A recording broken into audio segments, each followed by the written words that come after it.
क्या आपके साथ भी ऐसा हुआ है कि आप किसी बच्चे से या अपने बच्चे से एप्पल का स्पेलिंग पूछ रहे हो और वो किसी और चीज़ का स्पेलिंग बता रहा हो। आप संडे का स्पेलिंग पूछ रहे हो और वो जनवरी का स्पेलिंग बता रहा हो।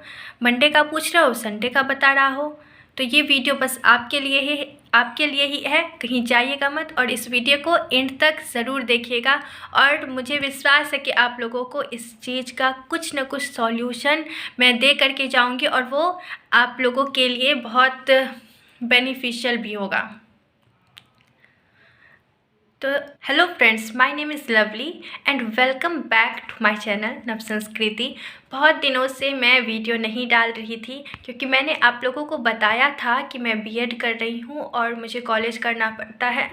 फिर मुझे अपने भी होमवर्क्स करने पड़ते हैं तो इसलिए मैं वीडियो नहीं डाल पा रही थी। लेकिन आज मुझे लगा कि ये इन्फॉर्मेशन तो आप लोगों से शेयर करनी ही चाहिए कि आप अपने बच्चे को सारे वर्ड मीनिंग याद करवा रहे हैं, बच्चे को सारे वर्ड मीनिंग्स याद हैं, फिर भी वो स्पेलिंग में हेर फेर कर रहा है। संडे पूछ रहा है, मंडे बता रहा है, कुछ दिन बाद भूल जा रहा है, या फिर अगर संडे से लेकर के सैटरडे तक उसने याद किया है और फिर आप बीच से कहीं से पूछ दे रहे हैं तो किसी और चीज़ का स्पेलिंग बता रहा है।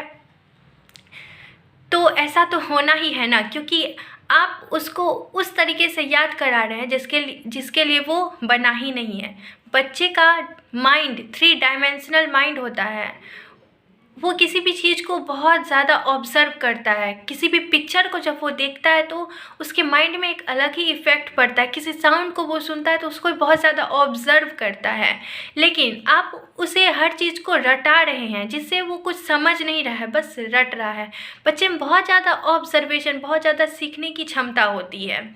तो फिर क्यों ऐसा हो रहा है? ऐसा तो होगा ही क्योंकि जिस तरीके से वो सीखने के लिए बना है, जिस तरीके से वो ज़्यादा ऑब्ज़र्व करता है, उस तरीके से उसे दिया ही नहीं जा रहा है।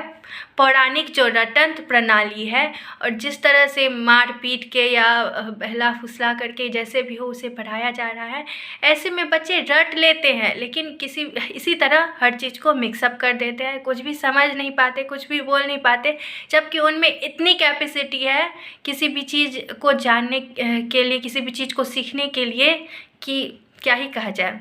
खैर, इस क्षेत्र में काफ़ी सुधार किया जा रहा है। बाल विकास तो इसी के लिए बना है ताकि बच्चे के हर स्टेज को, हर कैपेसिटी को हम समझ सके और उस अकॉर्डिंग उसको पढ़ाई दे सके। और ये जो मैं आपको बताने जा रही हूँ ये मेरा खुद का अपना एक्सपीरियंस है। तो हुआ क्या मेरे साथ, मैं पहले वो बताती हूँ कि मेरे साथ भी ऐसा ही हुआ कि एक स्टूडेंट के साथ मैंने इस फॉर्मूला को अप्लाई किया कि जब मैं उसे सारा कुछ याद है, सारे वर्ड मीनिंग्स याद है, लेकिन मैं उससे बीच से कहीं से पूछ रही हूँ तो वो किसी और चीज़ की स्पेलिंग बता रही है। संडे पूछ रही हूँ, जनवरी बता रही है, जनवरी पूछ रही हूँ, कुछ और बता रही है। इस तरह एप्पल पूछ रही है, कुछ और बता रही है। तो मतलब ऐसा इसलिए हो रहा है क्योंकि वो उस साउंड को नहीं समझ पा रही, वो किसी भी चीज़ को समझ नहीं पा रही है, उसके पिक्चर को ऑब्ज़र्व नहीं कर रही है, वो बस रट रही है चीज़ों को। तो ऐसा अगर आपके भी बच्चे के साथ, आपके भी स्टूडेंट्स के साथ हो रहा है और वो सारे साउंड्स को मिक्सअप कर दे रहा है तो अब मैं भी घबरा गई कि अब मैं क्या करूं, इसको कैसे समझाऊं, कैसे सिखाऊं। तो मैंने कोशिश की और वो कोशिश सक्सेसफुल भी हो गई। वो एक राइम जैसा बच्चों का वो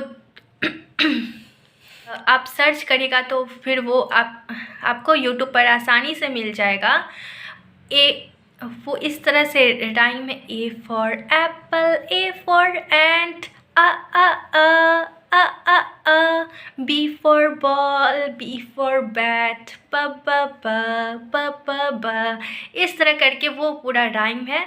तो मैंने यही किया कि मैं उस राइम को उससे पढ़वाई, उसके साथ गाई कुछ दिन तक और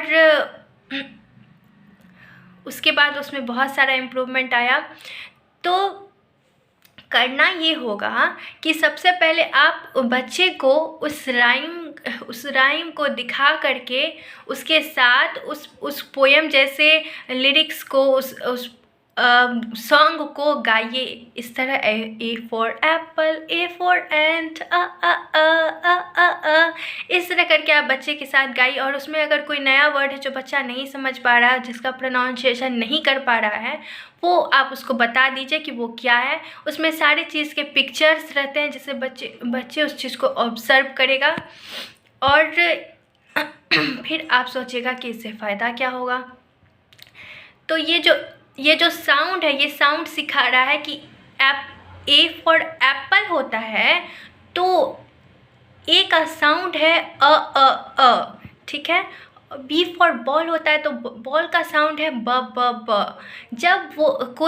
जब स्टूडेंट पूरी कविता अच्छे से पढ़ना सीख जाए तो फिर आप उसके साउंड को पूरा बंद कर दीजिए, फिर उसको सिर्फ पिक्चर दिखाइए और उस पिक्चर के साथ और आप भी साथ में उस चीज़ को गाइए। और एक स्टेज ऐसा आएगा जब बच्चा उस चीज़ को गाने के लिए सीख जाएगा। तो इसी दौरान आप ये भी करते रहिए कि जब भी उसके सामने बहुत, जैसे आप रीडिंग करवा रहे हैं या फिर कुछ वर्ड मीनिंग्स पढ़वा रहे हैं या फिर कॉपी में जो राइमिंग वर्ड्स आप देते हैं बच्चे को, रैट, बैट, कैट, मैट, इस टाइप का जो वर्ड्स देते हैं, तो उसमें आप उसको इस तरह सिखाइए। जैसे कभी कभी तो ऐसा होता है कि कैट है तो कुछ और बोल रहा है, एप्पल बोल रहा है, कैट है तो मैट बोल रहा है, इस तरह भी होता है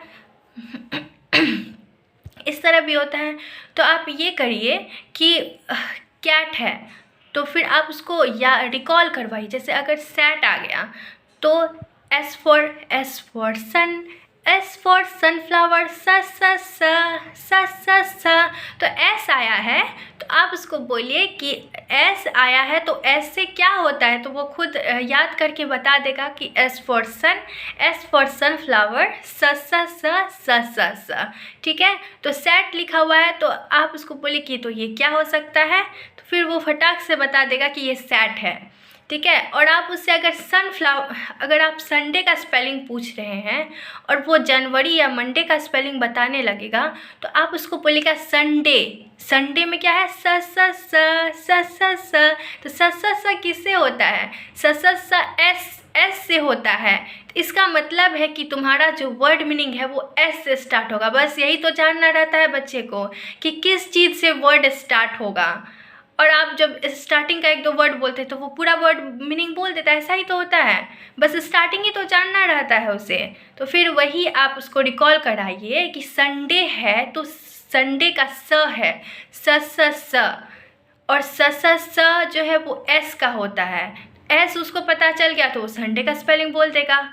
मंडे में म, M for man, M for monkey, म ये है। तो जब भी मंडे आप बोल रहे हैं तो बोलिए मंडे, म से स्टार्ट हो रहा है, म से म किसका होता है, तो एम का होता है। इसका मतलब तुम्हारा जो वर्ड है मंडे वो एम से स्टार्ट होने वाला है। इस तरह करके आप करिएगा। आपको सुनने में भले ही अभी थोड़ा अजीब लग रहा हो, लेकिन इस तरह आप करिएगा। ये कुछ दिन का की कोशिश है, कुछ दिन का प्रयास है। धीरे धीरे बच्चा इस चीज़ को ऑब्ज़र्व करने लगेगा, क्योंकि उसको तो हर चीज़ का वर्ड मीनिंग याद है, बस वो ये नहीं कैच कर पा रहा है कि वो साउंड क्या होना चाहिए। आप चाहे उसको ए से और डबल ए से आ, के से को, के से खो, क ख ग का सारा इंग्लिश से क्यों नहीं याद करवा दीजिए, लेकिन वो बस रट लेगा, उसको कनेक्ट नहीं कर पाएगा, उसको समझ नहीं पाएगा। उसको आप साउंड के साथ रिलेट करिए। ये साउंड को जब वो सीख जाए तो उसके आगे भी साउंड है इंग्लिश का, जिसमें अलग अलग साउंड दिया हुआ है। जैसे जी का जो है कभी ग होता है, कभी ज होता है। तो ये सब साउंड वाला जब आप उसको पढ़वाइएगा तो बहुत ज़्यादा वो बच्चा कैच करेगा उस चीज़ को और हर वर्ड मीनिंग को सीखने लगेगा। तो ऐसा अपने स्टूडेंट्स को ट्राई करके देखिए। अगर उसमें कुछ इम्प्रूवमेंट आ रहा है तो मुझे ज़रूर बताइएगा कमेंट करके कि ये वीडियो आपके लिए हेल्पफुल है या नहीं। और ऐसे भी ये जो राइम है ना, वो इतना अच्छा है कि बच्चे बहुत इंटरेस्ट लेते हैं इसमें और बहुत अच्छा है स्टूडेंट्स के लिए। तो ये आप लोग करवाइए। अगर फ़ोन से नहीं करवाते तो आप लोग खुद सीख लीजिए और खुद ही गा करके बच्चे को सिखाइए, तो ये भी आपके लिए अच्छा रहेगा। तो आपको ये वीडियो कैसा लगा और हेल्पफुल है या नहीं, ये मुझे ज़रूर बताइएगा। Thanks for watching my video. See you soon in the next video. Bye, take care.